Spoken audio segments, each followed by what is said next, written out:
la grande porte ouverte, celle qu'il place au centre de son action, c'est celle de l'Europe. Une Europe qu'il qualifie qu'il voudrait protectrice, une Europe des citoyens. Si nous sommes réunis ce soir, c'est pour vous donner une envie d'Europe. Je suis très heureuse d'être là parce que je pense que un des grands atouts d'Emmanuel Macron, c'est précisément sa volonté non seulement de défendre l'Europe, mais de faire aimer l'Europe. Donc, on a plus que jamais besoin d'Europe avec des peuples qui, évidemment, sont très interrogatifs parce que l'Europe n'est pas un succès partout, c'est une évidence, et le nier est une erreur, à mon avis. Emmanuel, ce qu'il veut, c'est relancer ce moteur franco-allemand pour relancer une Europe qui peut-être à plusieurs vitesses. Et ça, je crois que c'est extrêmement important. Si on a envie d'Europe, il faut que ce soit ceux qui ont envie qui fassent. On ne va pas continuer à forcer des gens qui ne veulent pas à faire parce qu'ils ne font pas. Bon, enfin, quoi qu'il en soit, ils souhaitent aller vers un système plus démocratique de la zone euro, qui est aujourd'hui administré par les ministres des Finances et par la BCE. Voilà. Donc, ils souhaitent qu'il y ait un Parlement de la zone euro pour que ça n'ait pas un coût exorbitant. Ce seraient des parlementaires du Parlement européen correspondant aux pays membres de la zone euro qui participeraient de ce Parlement. L'essentiel, c'est cette envie d'Europe. Et je terminerai par là, surtout en parlant aux jeunes. Une des grandes réussites de l'Europe, c'est Erasmus. Nous avons là 2 jeunes femmes qui en ont bénéficié, donc elles vous en parleront beaucoup plus savamment que moi. Pourquoi est-ce que c'est très important ? Parce que lorsque vous faites en sorte que nos jeunes puissent bénéficier d'une année d'études dans un pays étranger, enfin un pays européen, excusez-moi, pas étranger, dans un pays européen, y apprendre la langue, y voir la communauté de culture que nous partageons, parce que nous partageons une grande communauté de culture. Quand ils reviennent, ils ne peuvent pas être anti-européens.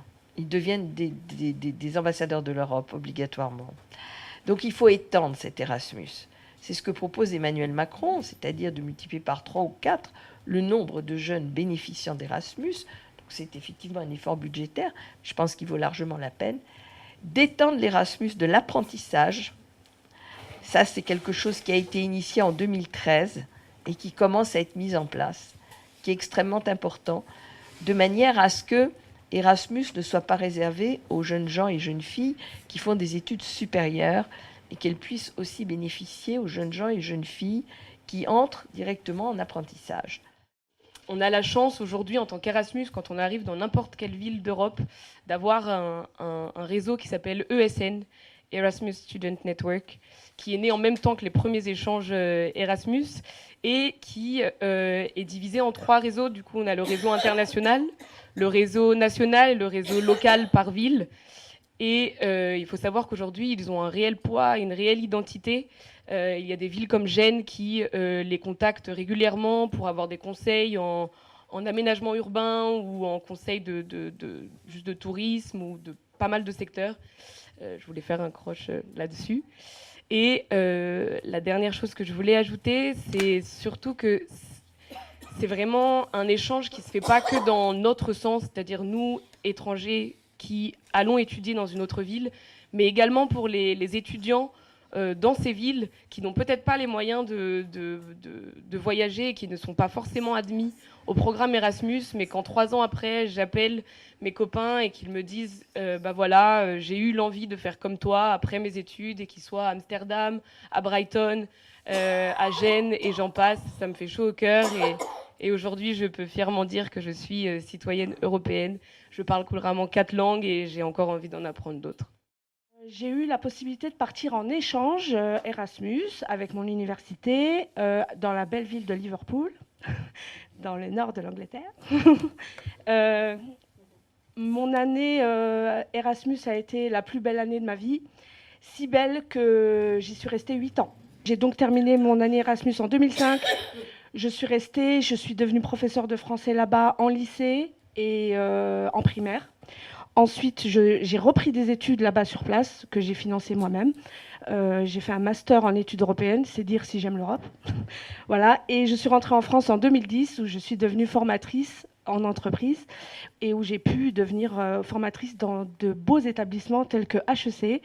Et je pense que si je n'avais pas fait mon année Erasmus, je n'aurais jamais accédé à ces postes. Pour ouvrir le débat, je sais que Emmanuel Macron a inclus de réfléchir à un futur Erasmus, peut-être qui pourrait être ouvert à l'apprentissage et aux filières technologiques.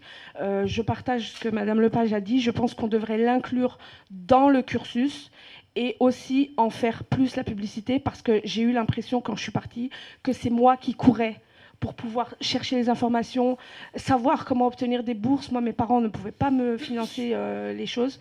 Donc, peut-être réfléchir à ce côté-là. Mais en tout cas, c'est une très belle expérience. Je voulais ajouter d'ailleurs qu'à propos d'Erasmus, j'ai vu que Emmanuel Macron proposait aussi de lancer un Erasmus des professionnels de la culture pour favoriser la circulation des artistes, des commissaires d'exposition et des conservateurs, et que ce passe culture, vous savez qu'il propose de proposer aux jeunes de 18 ans, il voulait que ce soit un passe culture au niveau européen.